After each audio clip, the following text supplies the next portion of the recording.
Alright guys, such coming here and I hope you're doing well and enjoying your day. So far the OpTic boys have given their response to finally winning a season opener. It's been a challenging few years of first matches for Shotzzy and Dashy, but that was not the case against the ReeaL Falcons last night. Dashy especially talking about Shotzzy, the value of Mercules in the team as well, and what things will look like for this roster going forward. Also a lot of drama about overload. Certainly what happened between the Thieves and FaZe last night, changes that may still be needed and are coming to the scene. Very much enjoyed your thoughts and comments. Hit the like button if you enjoy. Subscribe if you're new as always. Nate got confident in his new roster after the 3-0 against FaZe last night. Does that say more about Thieves, or does that say more about FaZe? Now, speaking of FaZe, I wanted to go through some of these. These are leaked, the CDL camos.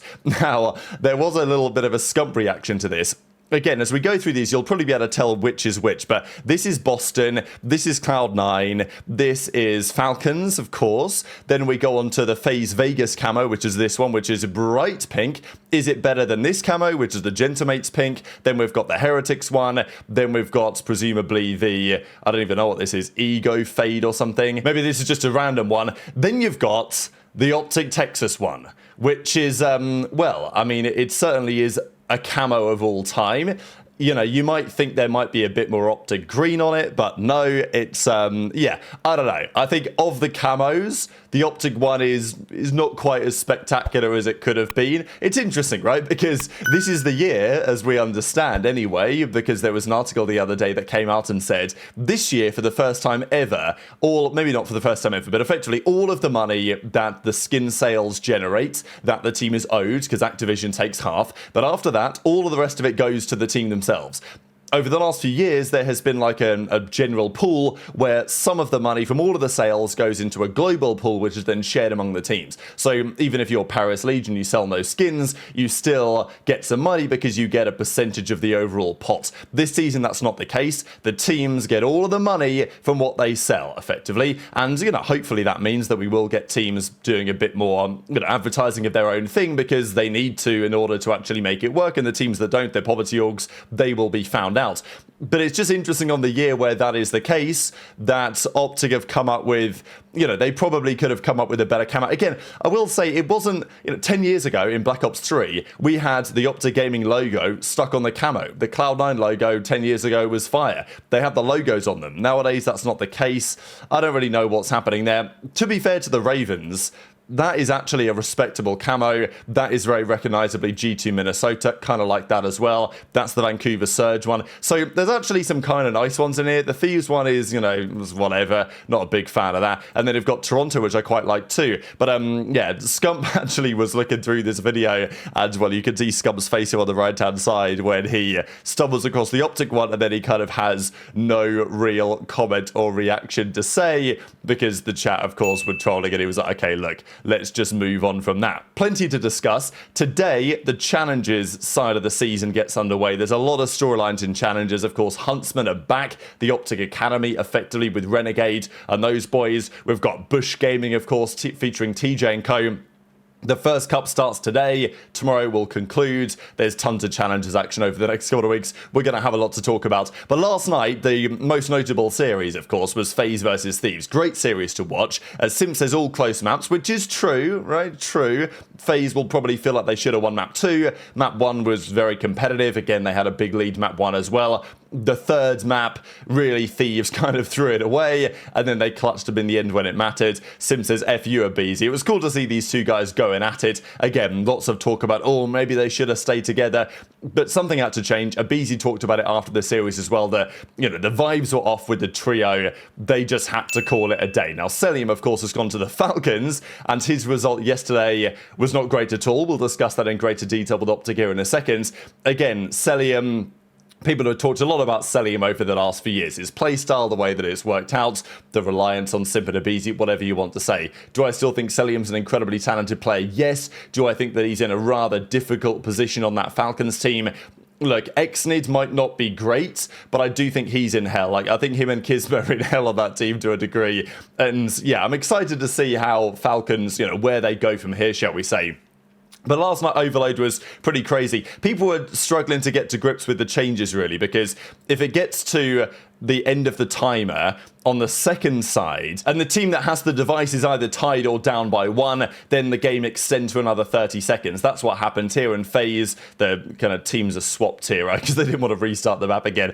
But eventually they get the tie-in. Now, again, a bit of controversy here, really, because they get the tie-in, and just at this moment when they've got the tie-in, they then have another respawn comes through, because this is kind of the cheese of this whole becomes a search and destroy round. I think the rule would be better if it was just, okay, if this happens, it goes to overtime, and we get another 2 minutes on the clock, basically, but it's just next score wins.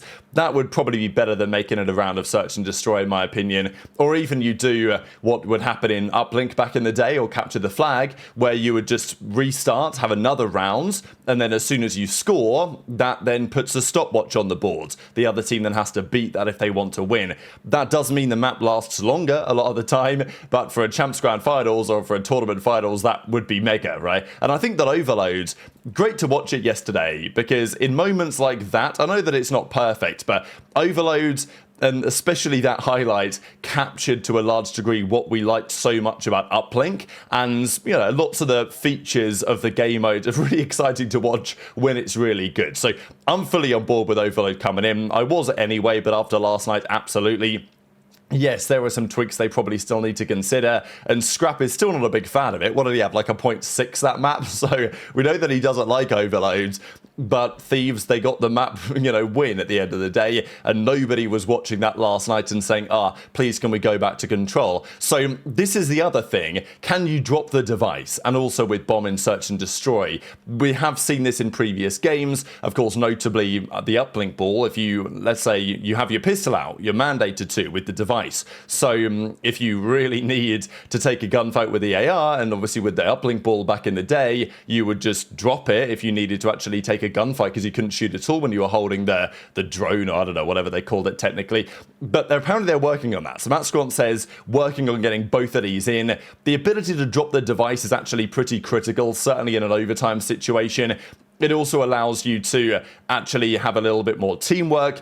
You know, you guys might remember in Uplink back in the day, but passing the ball was a key component. If I had the ball, my teammate in front of me dies, and the enemies are just around the corner, I might want to drop the ball or pass it to my teammate behind me so I can take the first gunfight, win it, and then he can come through with the objective. In Overload, there are similar possibilities, really, where I could potentially drop the device, my teammate could pick it up behind me, then, you know, he has the pistol, I don't, I can go out and chow. It opens up more possibilities. Rambo Ray says, Overload better than Control, basically. The fact that Trike is making active changes to improve the mode, great year of COD ahead. We saw Rambo Ray say yesterday that he's going to come back to coaching at some point, and he's got his eye on a couple of teams. Just before we get into the OpTic reaction to the yesterday games, there's been a bit of talk about a LAN league, because pretty much every team now is based out of Texas. Not every single one, but within reason. Of course, Ravens aren't there. But we did see a couple of years ago that the teams would do occasional running of these league matches on LAN. I think Minnesota did it a couple of times when they got a bit of a crowd together. Not saying that would be easy to do, and Ben J says, well, look, if you're OpTic playing Thieves, or like Falcons obviously have the old OpTic headquarters pretty much. It's not the same. It's the other side of the building, I think, but it's the same kind of area near the American Airlines Stadium. Would it be impossible to get the teams together and actually run that match on LAN? I'm sure the CDL would be okay with it, but, you know, the CDL wouldn't necessarily make that happen, right? It would be on the teams to do it. Could you, you know, open up the studio and have like a small audience there, potentially? But it's effort, isn't it, right? And that's what Clay says in the replies, I think. He's like, well, yeah, sure, Ben, yeah, down. But do you want to come and set it up, right? Do you want to go and do the work? So a couple of clips to share here. It was cool to see that Shotzzy and Dashy immediately were able to go live. It didn't used to be a thing, especially because the YouTube deal and all that, because they weren't able to, if they went live on Twitch or even anything, I don't think the rule was allowed for them to do it. But now that is the case. As soon as their match is over, they can turn the stream on, watch their match back, and also watch party some of the upcoming ones. This is what the guys have to say. So, chat. Rolling still alive? Hey, we're allowed to now, bro. Fucking get it. Yo, I'm already live, process. I'm already live. Yeah. Fuck yeah. Yeah, I mean, you just saw a team that was totally in control, and you know, talking about overload, especially on dead. Fuck like, that. No, Joey. Now we'll just warm it up. We'll warm it up, and then I'll just be live. And find those kills, right? You can just take your time So, until chat. that perfect opportunity is there, and you know, once that does happen, Yo, is audio good, chat? Is audio good? Yo, me going live havoc after is actually lit, OpTic man. just clearly ahead of Falcons at this We've point. never been That being said, allowed to though, do this like, shit. Falcons, it's something to build off of. You just went up against OpTic. So with the chat, we got Perk 30 about to do the interview. Actually, yo, they haven't even done the Just need to interview make yet. some strides here in overload. No. I love that, man. Merc, I want to get in your head a little bit. Talk to me kind of about the pressure coming into this season, a little bit on your shoulders and how you were handling that, because after just such an insane run at the tail end, I mean, obviously coming into this, it's like Mercules is saving OpTic Texas. They are maybe a dynasty now in the making. What has that pressure like been for you? Because you were a rookie. I don't really feel any pressure, to be honest, because I don't know. I have a bunch of vets around me, and they just make it easy. So, yeah, I don't feel any.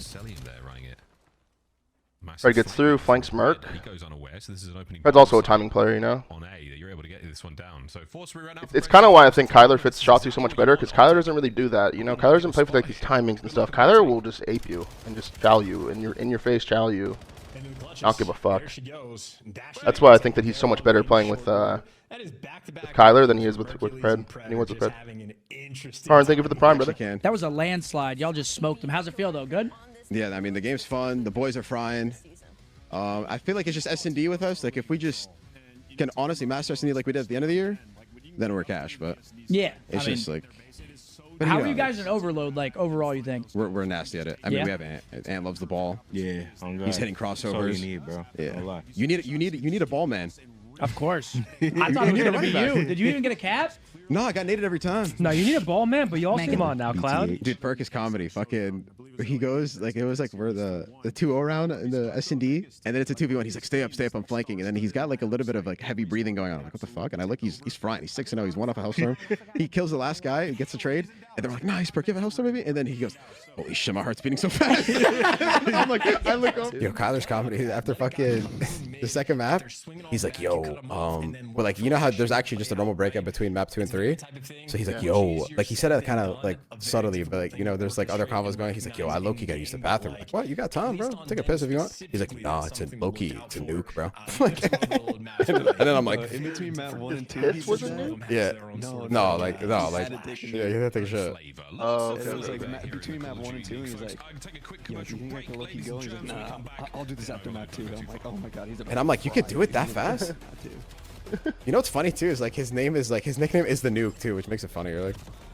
So Dashy understandably very confident in their roster for the new season. I think with Overload, as I mentioned yesterday as well, having Shotzzy just feels like a bit of an advantage, and having Mercules is a bit of a cheat code regardless. Merc says, you know, good PR answers actually here from Merc. It's pretty good because, you know, let's not forget what Shotzzy was yapping about the start of last season. Not quite at the start, but, you know, near enough the start of last season. There were lots of words exchanged, and, well, that only ended one way, let's be honest. So, yeah, Mercules says, don't really feel any pressure, just got a bunch of veterans around me, they make it very easy indeed. But let's talk about the games that are going to be happening over the next couple of days, especially tonight, but OpTic do play again on Sunday, we'll see here in a second. Octane was having a good time, of course, after Zuma said that FaZe were going to win. That was not the case. And also just quickly worthy of note here, this is quite a remarkable statistic really, but this is the amount of times FaZe have been 3-0'd. In Modern Warfare 19 it was twice, in Cold War they didn't get 3-0'd once, right? So the whole season, they were not 3-0'd one time. In Vanguard, it happened only once. Pretty crazy to think this level of, you know, it's very impressive. Obviously, losing is one thing, but every team gets 3-0'd occasionally. It didn't happen to FaZe in Cold War. In Modern Warfare 3 was only once. Black Ops 6 last year was 3 times. But this year already, first series of the year, they get 3-0'd. So, yeah, lots, of course, for FaZe to think about going forwards.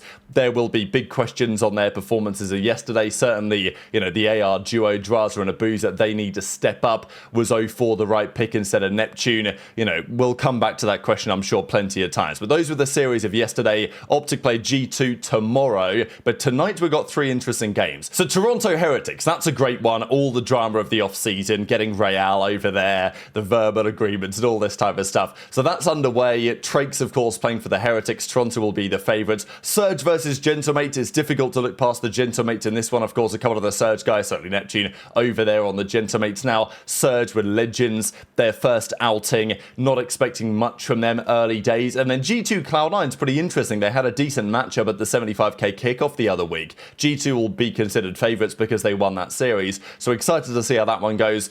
Again, if there's loads of delays tonight, even if there isn't, I may just come back tomorrow morning and talk about everything that's happened. And then, well, tomorrow, we've got some big games on our hands as well. Actually, some really juicy ones to close out the weekend. FaZe have a difficult task on their hands. So hit the like button if you enjoyed. Subscribe if you're new. Take care. And I'll see you next time. Who is this? I'm guessing this is Carolina? Nah.